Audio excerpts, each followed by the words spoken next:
J'en profite le temps que chacune s'installe pour déjà vous remercier d'être ici parmi nous ce soir et de remercier également la Monte Carlo Art Week pour cette collaboration ce soir avec le nouveau Musée national de Monaco et l'invitation faite à Guillaume Aubry de venir présenter et discuter de son travail, mais évidemment aussi présenter l'œuvre intitulée Régulus qu'on a inaugurée pas plus tard que hier matin au fond du jardin de la Villa Paloma. Vous avez, si j'en vois vos verres et vos mains pleines, vos verres pleins, pu découvrir il y a quelques instants.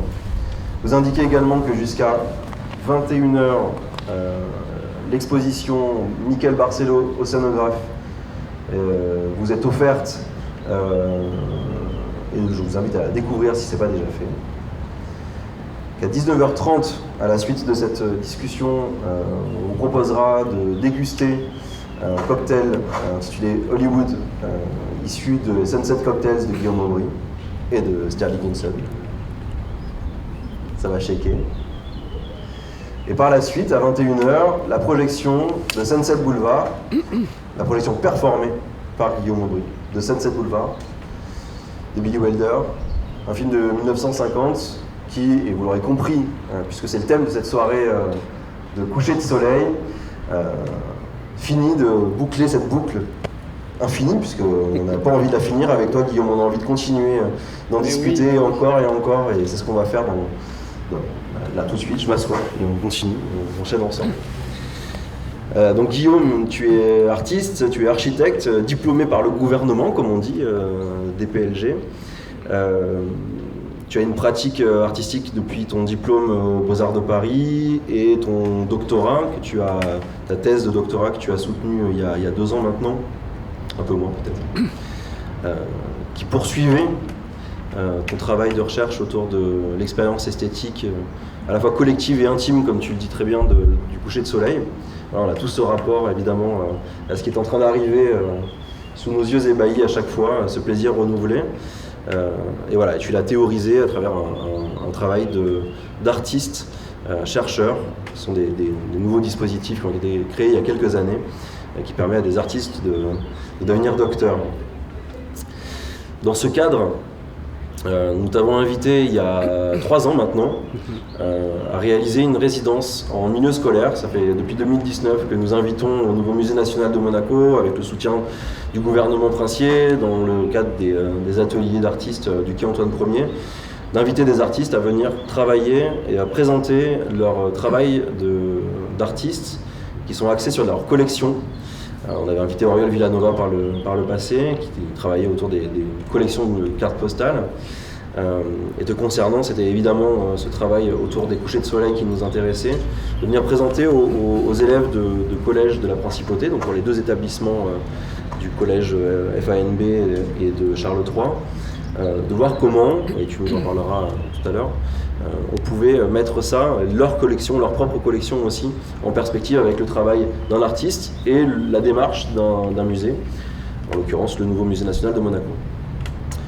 Et évidemment, à l'occasion de cette résidence, puisque c'est l'objet aussi de nos invitations faites aux artistes, c'est d'avoir des espaces peut-être plus généreux aussi de discussion, de production, de rencontres.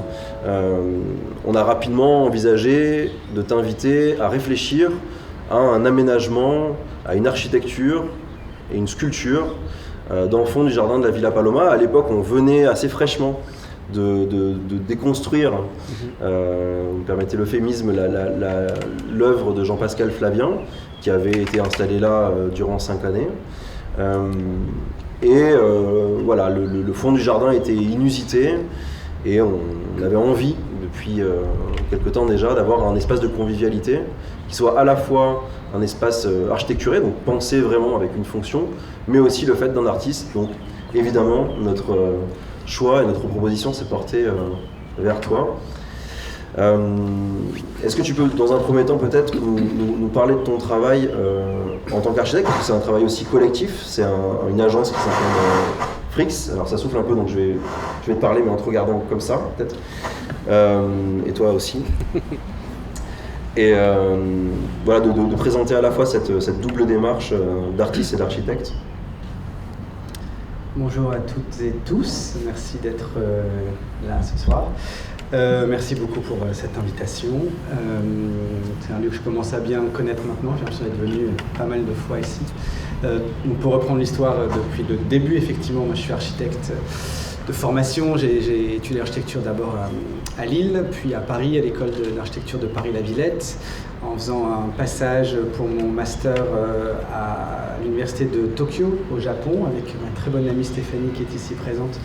On a passé une année ensemble au Japon. Donc, moi, je travaille sur les micro-architectures dans la mégalopole japonaise. J'ai très vite été intéressé par les rapports d'échelle dans la ville. Qu'est-ce qui constitue la ville? Ce n'est pas toujours les grands bâtiments iconiques qui constituent la ville. Donc c'était un premier mémoire de master. J'ai ensuite travaillé pendant un an en Chine, où j'ai commencé à esquisser ce qui allait devenir mon diplôme d'architecture, qui était une micro-architecture très spécifique, qui était les toilettes publiques. J'ai travaillé sur l'intimité dans l'espace public. Et donc j'ai soutenu un diplôme d'architecture qui était que de la vidéo, qui échappait un peu au cadre classique des diplômes d'architecture, pas de maquette, pas de plan, voilà, sur les toilettes publiques de Pékin. Et c'est avec toute cette matière-là que je suis rentré ensuite aux Beaux-Arts de Paris, en faisant tout de suite un grand écart entre les disciplines. Et finalement, ces deux pratiques en parallèle, je les ai menées pendant une quinzaine d'années avant de commencer à avoir seulement maintenant, notamment avec ce projet, l'occasion de pouvoir retisser un peu des liens entre ces deux pratiques. Parce que, donc, comme tu le disais, ma pratique de l'architecture, c'est vraiment une pratique collective. J'ai une agence avec 2 associés, on est 3. L'agence maintenant compte 8 à 9 personnes, on s'appelle Freaks, on est basé à Paris. Et on travaille quasi uniquement sur des projets d'équipement public culturel. Dans ceux que vous avez peut-être déjà fréquentés, il y a le bâtiment de la Mecca à Bordeaux, le nouveau FRAC Aquitaine, qui était notre premier gros projet en association avec l'agence BIG, les Danois de l'agence de Bjarke Ingels. On a ensuite travaillé sur un autre FRAC, celui qui se trouve à Romainville, les réserves du FRAC Île-de-France, avec tout le site des galeries de Communoma, dont Air de Paris notamment, qui je crois est sur la foire ce week-end. Et donc plein d'équipements publics culturels. Donc moi j'ai cette habitude de travailler sur ce qu'on appelle les ERP, établissements recevant du public.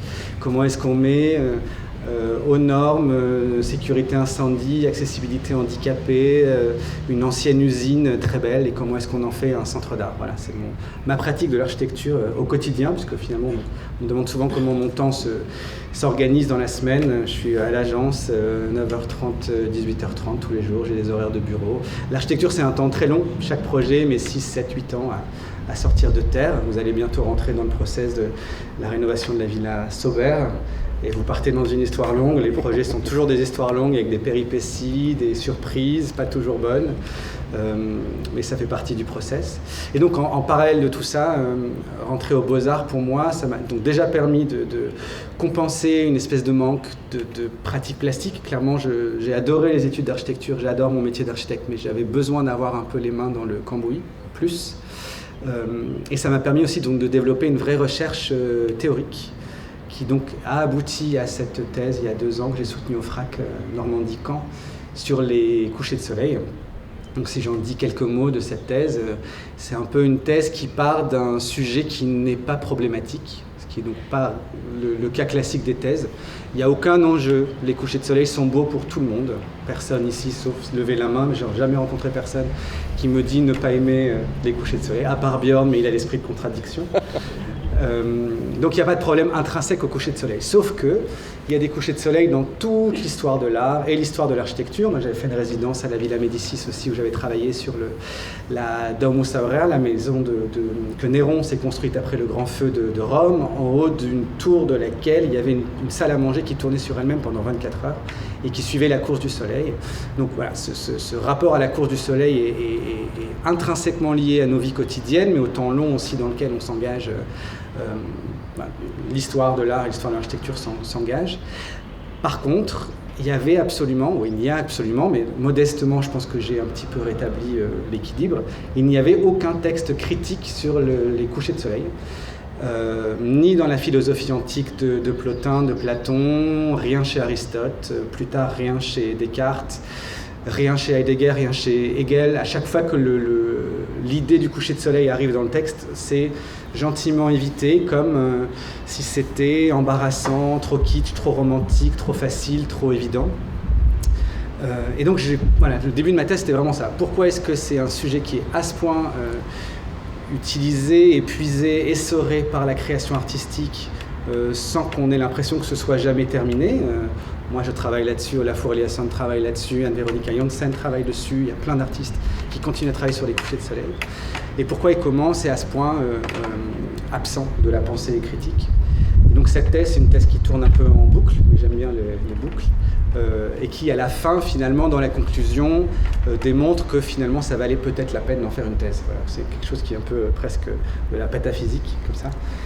Parce que la première fois que j'ai découvert ton travail, je crois que c'était en 2016, c'était à la Fondation Ricard, et c'était une de tes premières performances, une conférence performée précisément, qui montrait le début en fait de ta collection de représentations de couchers de soleil dans l'art contemporain notamment, qui faisait le lien entre des représentations plus classiques et contemporaines chez certains artistes, et ça se terminait par un enregistrement sonore du coucher de soleil. Donc on peut dire que la représentation visuelle était assez pauvre, mais elle était très riche dans l'expérience collective de ce qu'on ne pouvait pas voir en réalité, parce qu'on était dans la Fondation Ricard de l'époque qui était particulièrement sombre, et on savait que, puisque tu nous le disais, que c'était l'heure à laquelle le soleil était en train de se coucher, mais en fait on était tous ensemble en train d'enregistrer un silence incandescent. Et en fait, c'est par ce biais-là qui m'intéressait beaucoup à l'époque où je ne connaissais pas ton travail, de voir ce rapport esthétique, effectivement, et cette expérience collective du coucher de soleil, qui, en presque 6 ans, finalement, ou un peu plus, t'ont mené un travail à la fois de collection, ce qui nous intéressait évidemment au musée en tant qu'institution qui collectionne de façon très organisée, très scientifique, versus un travail beaucoup plus sensible qui est le tien, et qui pouvait aussi être transmis à tout un chacun pour comprendre quels pouvaient être les différents enjeux dans le cadre d'une collection en train de se faire. Donc effectivement, ce coucher de soleil et cette course du soleil, on la retrouve dans une sculpture dont on va finir par parler tout à l'heure.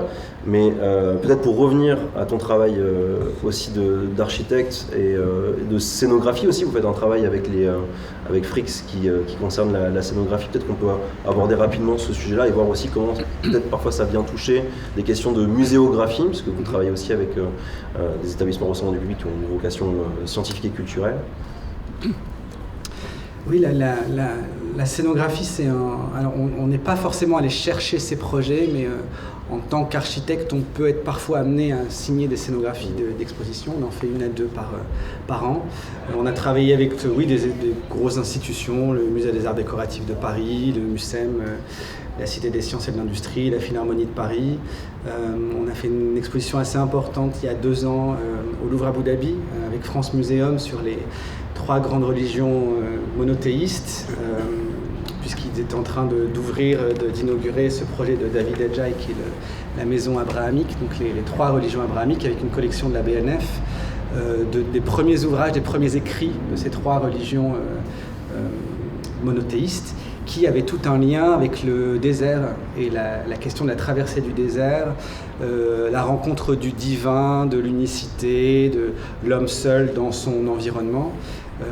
Et donc la question aussi de la course du soleil et des couchers de soleil. Je me rappelle d'avoir parlé de ma thèse au moment de la présentation à l'oral de France Muséum. Et ça permet effectivement, en tant qu'archi, de faire vraiment le lien entre ces coquilles vides qu'on dessine, qui sont amenées à accueillir plus tard des expositions. Et donc on se confronte aussi à la contrainte des bâtiments. La Philharmonie de Paris, c'est une salle incroyable en termes d'acoustique, mais c'est un enfer en termes d'aménagement intérieur pour les expositions. Voilà, Jean Nouvel pense assez peu aux espaces d'expo. Et faire une scéno à la Philharmonie de Paris, c'est vraiment une gageure, c'est vraiment compliqué. Mais on a fait une très belle expo avec Étienne Dao, c'était sa vision subjective de l'histoire de la pop française. Donc c'était un des projets sur lesquels on a travaillé. Et effectivement, sur les questions de muséographie, on a un projet en ce moment qui est en train de se terminer, c'est moi qui le suis à l'agence, qui est la rénovation du musée d'histoire naturelle de Strasbourg. Et on croit que les collections d'art contemporain, c'est compliqué, mais les collections des musées d'histoire naturelle, c'est un enfer, parce qu'il y a des animaux à poils, des animaux à plumes, il y a des animaux dans du formol, il y a des ossements, il y a des insectes, et ils ont chacun leurs caractéristiques de conservation. C'est pas la même température, c'est pas la même hygrométrie. Les animaux à poils s'aspirent, les animaux à plumes se soufflent quand on doit les nettoyer. Bon, voilà. Et évidemment, tous ces animaux sont côte à côte dans les dispositifs. Et en parallèle de ça, donc pour le coup, on travaille avec des muséographes, Dux, avec qui on travaille souvent. On a essayé de réinventer aussi ce que pouvait être le diorama contemporain, parce que les musées d'histoire naturelle, c'est aussi toute l'histoire de la muséographie. Ça commence par des cabinets de curiosité, bien souvent, donc des éléments épars collectés avec un vrai œil exotique, clairement colonial, qui deviennent ensuite un petit peu passés à la moulinette des études scientifiques au tout début du siècle. Donc on commence vraiment à classer les animaux par typologie, les ossements, etc. Puis arrivent les années 60-70 où on veut réinsérer les animaux dans leur contexte, donc les dioramas tels qu'on peut les connaître à New York ou ailleurs, mais souvent avec une vision très exotique. Les dioramas sont souvent des ailleurs un peu lointains et fantasmés. Et aujourd'hui, les musées d'histoire naturelle ont des vraies vocations, c'est ce qu'on voit ici au musée océanographique aussi, en prise avec l'effondrement de la biodiversité, les bouleversements climatiques. Et donc là, par exemple, on a travaillé sur un diorama spécifique sur l'écosystème du Rhin, donc on est à Strasbourg. L'idée, c'est d'apprendre aux gens à regarder ce qu'ils ne voient plus dans leur contexte direct. Et donc c'est un cyclo, comme un grand cyclo de studio photo, c'est un fond blanc, mais qui peut recevoir un mapping vidéo. Donc il va y avoir des animations vidéo de tout ce fond. Donc c'est une parenthèse sur ce qu'on fait, mais c'est effectivement un peu intéressant pour moi, en tant qu'artiste, d'avoir aussi cette discipline un peu intermédiaire de la scénographie pour mieux comprendre les enjeux de monstration. Et j'en parlais tout à l'heure avec des gens de l'équipe. La scénographie, c'est aussi un vrai travail d'humilité, puisqu'il faut accompagner le discours curatorial sans jamais s'y substituer, et surtout en ne faisant aucun faux pas, aucun impair, aucun contresens. Donc c'est un vrai travail, un vrai dialogue avec les commissaires des expositions. Donc, je rebondis peut-être aussi sur la question environnementale, parce que tu l'as abordé sur la question des musées d'histoire naturelle. Là, en l'occurrence, pour l'invitation faite à la réalisation de Régulus, une des premières contraintes qu'on s'est données, c'était aussi ce respect de l'environnement dans la pratique architecturale, parce qu'on est dans un contexte d'urbanisation conséquent, vous l'aurez remarqué. Et on se pose tous et toutes les questions de comment produire mieux, à la fois des expositions, mais aussi lorsqu'il est question de sculpture et d'architecture, de voir comment on pourrait envisager de produire dans une logique la plus responsable et respectueuse de l'environnement. Est-ce que c'est le point de départ de notre réflexion sur le Régulus. Comment tu as abordé ça en termes de matériaux, peut-être même aussi de production de ce four solaire par exemple? Peut-être du coup juste en introduction, quelques mots sur le workshop, du coup, les interventions au milieu scolaire auxquelles j'ai été invité, parce que c'est comme ça que moi j'ai vraiment découvert le territoire monégasque. J'étais venu une fois ou deux avec mes parents petits, une demi-journée, j'avais un souvenir un peu flou de ce qu'était Monaco, j'avais quelques souvenirs des tours, et voilà. J'ai vraiment aimé, alors on en parlait aussi tout à l'heure, de venir ici hors saison. Je suis quelqu'un je suis du nord de la France quand il commence à faire un peu trop chaud. Voyez, là j'ai chaud, voilà. Je suis à la limite, mon maximum là. J'ai vraiment aimé venir sur un temps long et rencontrer donc ces collégiens, donc un collège public le matin, un collège privé l'après-midi, donc vraiment un spectre très large de la population monégasque. J'ai autant confirmé qu'infirmé des a priori. C'était vraiment intéressant pour moi comme immersion, on va dire, dans le contexte, et de travailler donc avec ces enfants sur le coucher de soleil, le rapport au coucher de soleil. Ici, on est en face de la mer, mais le soleil ne se couche pas dans l'eau, il se lève dans l'eau ici. Il se couche derrière la tête de chien. Moi, je suis monté plusieurs fois il se lève là-bas. Derrière. Et il y a un rapport un peu singulier, en tout cas, au soleil, au coucher de soleil ici. Et donc, sur la base de tout ça, et pour terminer là-dessus, avec les collégiens, on a inventé le nom de la collection d'images du coucher de soleil qui n'existe pas, donc l'héliophilie, et on a créé la page Wikipédia correspondante. C'était un petit travail de rédaction avec les collégiens. Mais c'était un travail très chouette que j'ai vraiment beaucoup aimé faire. Et donc, quand j'ai commencé à travailler sur ce projet ici, alors c'est là où mes lunettes d'architecte aussi me font toujours prendre un petit peu le temps d'essayer de comprendre pourquoi la villa est orientée dans ce sens-là, quel rapport à ce jardin, pourquoi est-ce qu'on entre par le haut, quel est le rapport un peu kinesthésique qu'on a au site. Et donc je me suis rendu compte que ce jardin, en tout cas le fond du jardin, était tourné plein sud. Donc quand on est au fond du jardin et qu'on regarde par ici, on a vraiment la course du soleil sur toute la journée. Bon, il y a des arbres qui font de l'ombre à certains moments, mais on a vraiment le spectre complet. Donc évidemment, c'était la bonne opportunité pour vraiment travailler sur la course du soleil. Et il y avait du coup cette double invitation. À la fois, c'était une installation artistique, un objet, une sculpture, mais qui devait servir une fonction, en tout cas ponctuellement, de pouvoir devenir un café du musée, ou en tout cas un endroit qui pourrait être activé par un chef, autour des enjeux et de nourriture et de boisson. On pourra parler de Sunset Cocktail après, on en parlera je pense. On va en parler. Et donc l'idée du four solaire est arrivée assez vite parce que on était au fond d'un jardin où, en tout cas au moment d'y réfléchir, l'arrivée de l'électricité n'était pas si évidente, l'arrivée de l'eau courante n'était pas si évidente, on était un peu hors sol, il fallait penser aussi le projet hors sol. Et ce four solaire, donc moi j'invente rien, ça existe et ça marche déjà très bien. C'est quand même assez fou, quand on l'a acheté, qu'on l'a testé, on s'est fait un café tout de suite et en 3 minutes on avait notre café avec la petite cafetière italienne. Pour ceux qui ont un jardin, un balcon, achetez ça, ça vaut 250 €. Un petit peu plus. Ou 350 €. Toujours un peu plus. C'est pas 3500 €. Non, c'est 500 €. 500 €, bon voilà. On a pris le modèle le plus grand. On est à Monaco, on a dit on prend le plus grand. Et donc l'idée c'était de travailler autour de cet objet-là, de cette grande parabole miroir, et de dessiner quelque chose qui pourrait l'accompagner spatialement. Il y a eu beaucoup de versions, on a vraiment fait pas mal d'échanges pour trouver, je pense, la bonne forme, la bonne échelle, le bon rapport au site, les bonnes questions d'usage. Il ne fallait pas non plus que ça devienne une contrainte pour vous à activer, mais il fallait quand même que ce soit pratique. Enfin, voilà, on a eu beaucoup d'échanges. Et finalement, en fait, on est arrivé à un moment opportun qui était celui de la rénovation partielle, en tout cas du jardin et de l'éclairage du jardin. Vous allez le voir tout à l'heure. Ça date d'avant-hier, tous les calages de lumière. Le jardin est vraiment magnifique maintenant. Donc il y a une espèce d'alignement de planètes qui me va très bien autour du projet. Et donc pour parler des enjeux plus durables ou écologiques, notre toute première piste, c'était vraiment de travailler avec du béton de site. Donc c'est une sorte de pisée qui est faite avec les excavations en local des terres sur place.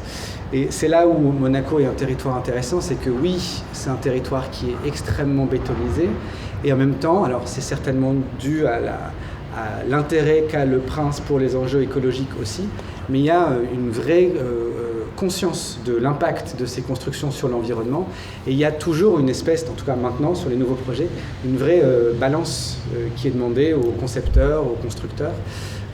Et donc on travaillait déjà avec des gens d'ici, on réfléchissait à récupérer la terre d'un projet qui se trouve juste derrière. On a fait analyser cette terre pour savoir si elle permettait de fabriquer les murs en pisé. Enfin, on est passé par plein d'étapes pour finalement revenir à quelque chose d'un peu plus simple qui est la brique. La brique, c'est de la terre cuite. Elle a été cuite pas très loin d'ici en Italie.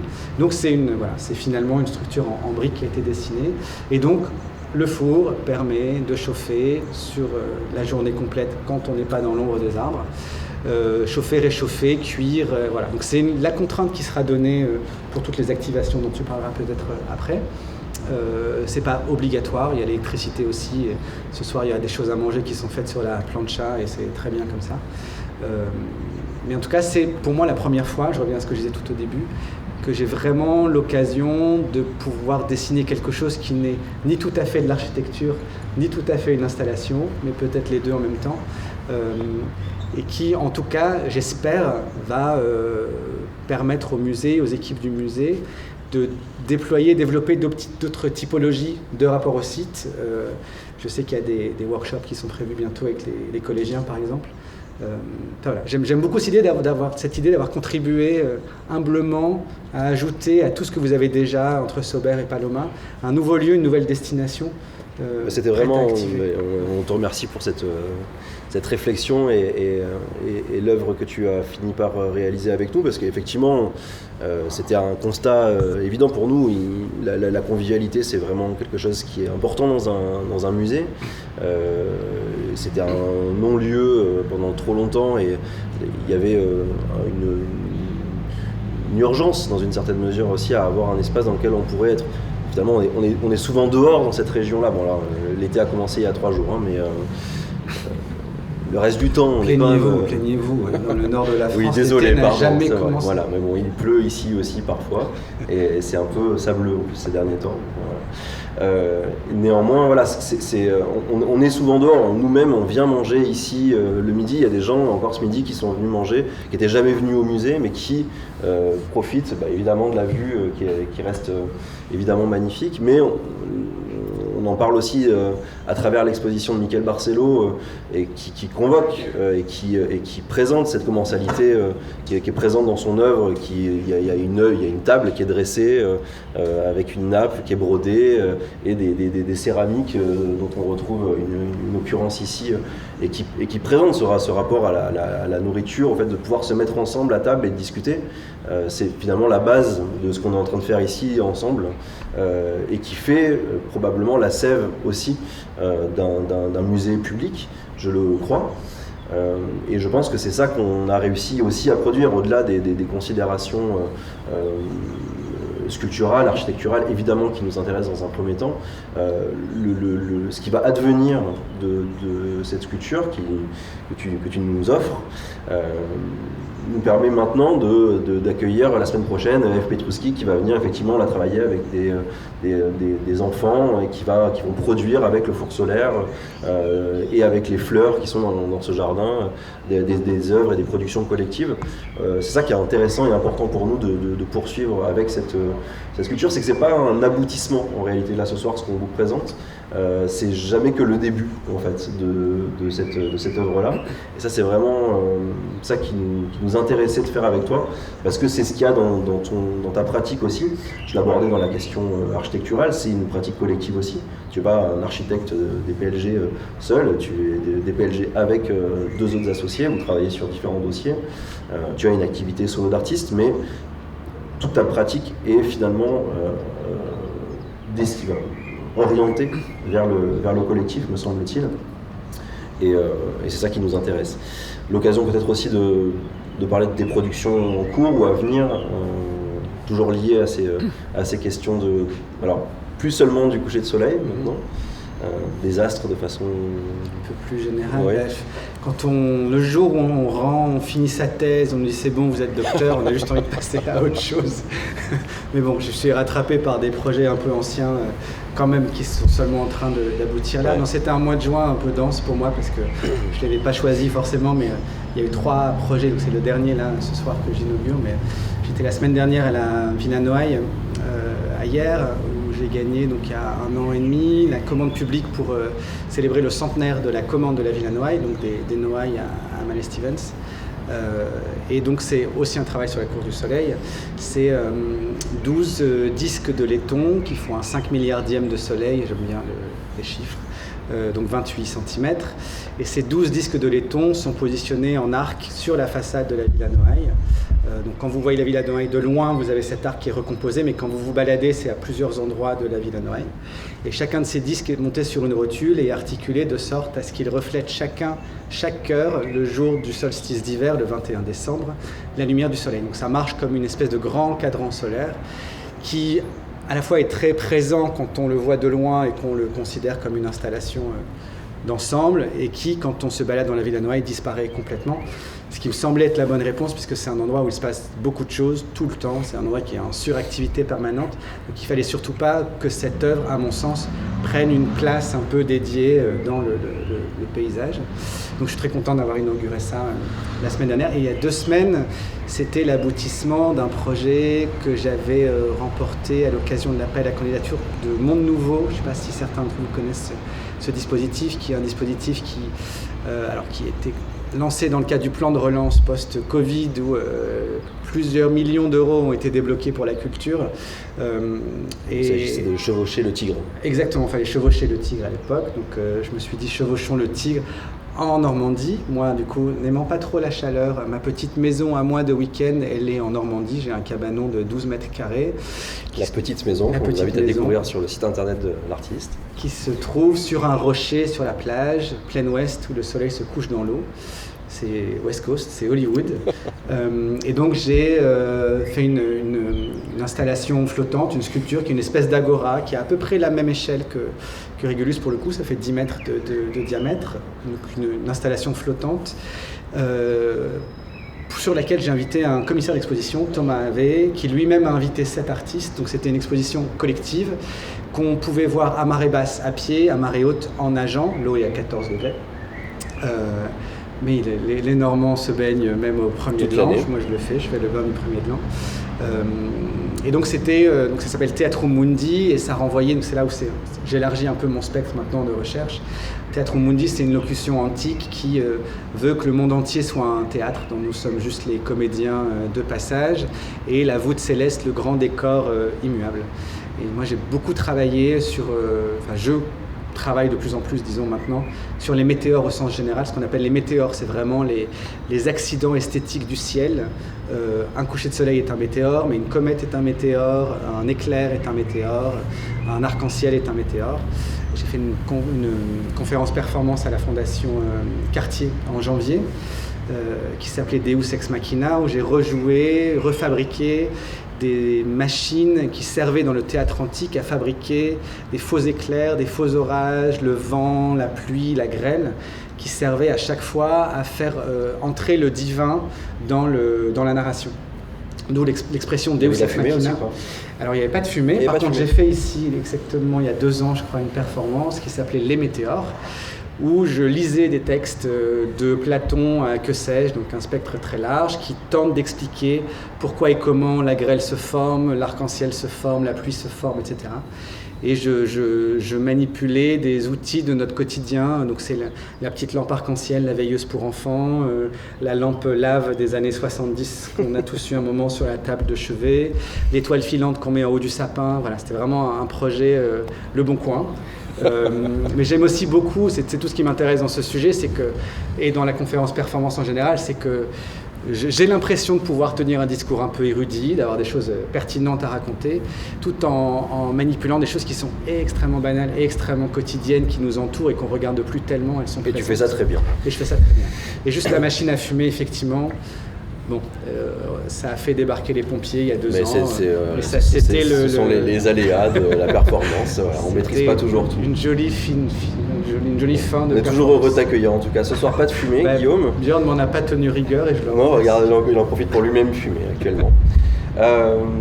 Peut-être on boucle la boucle hollywoodienne ensemble là maintenant, puisqu'on n'a pas abordé, tu l'as abordé rapidement, mais la production de ce livre aux éditions Jean Boîte, que je vous invite à acheter, découvrir à la boutique du musée actuellement, pour la modique somme de 15 €, vous pouvez avoir toutes les bonnes recettes de vos cocktails de l'été. Et je vous le signe gratuitement aussi. Ouais, t'es sympa. Profitez-en, c'est maintenant. Enfin, non, pas longtemps. Cette collaboration là encore avec Sterling Hodson, mixologue, et cette auteure-autrice dont le nom m'échappe.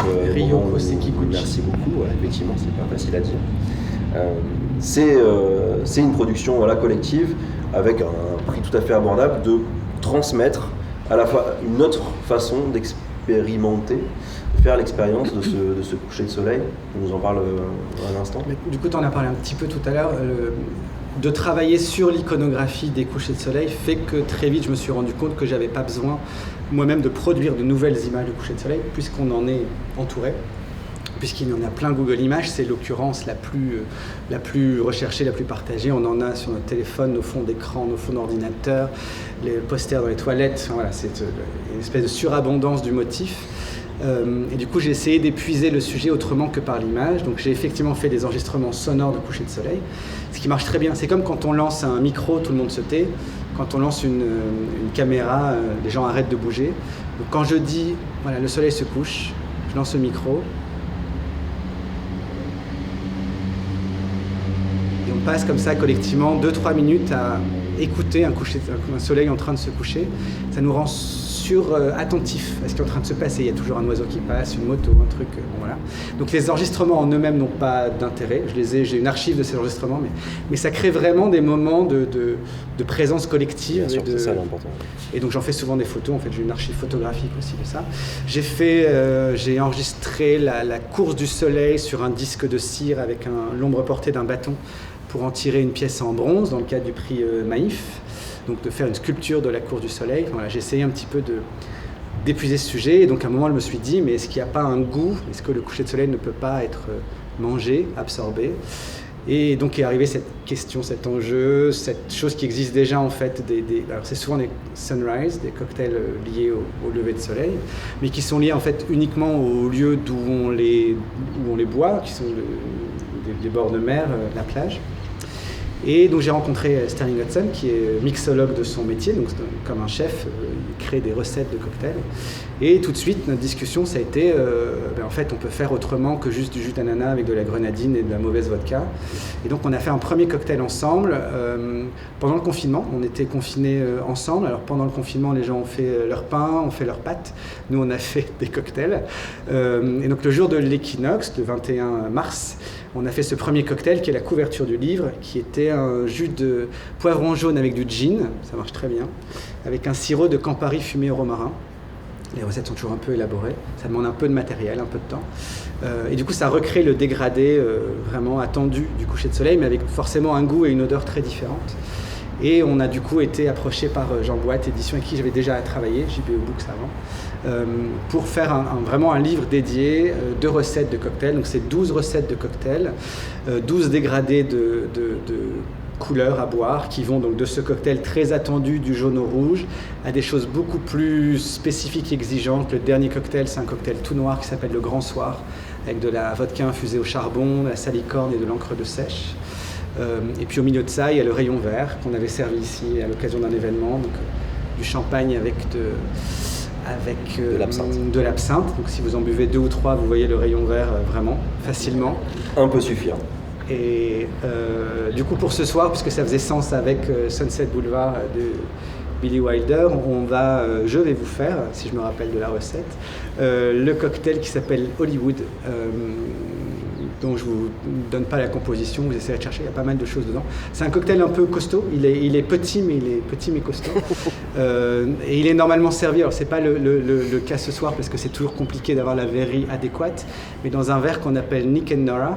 Et Nick and Nora, ça vient d'un vieux film noir et blanc hollywoodien où les 2 personnages qui étaient détectives privés, Nick et Nora, passent leur temps à boire des cocktails. Et dans des tout petits verres ciselés, vous les avez, c'est les verres de la grand-mère dans la vitrine qu'on sort jamais. Ça, c'est les Nick and Nora.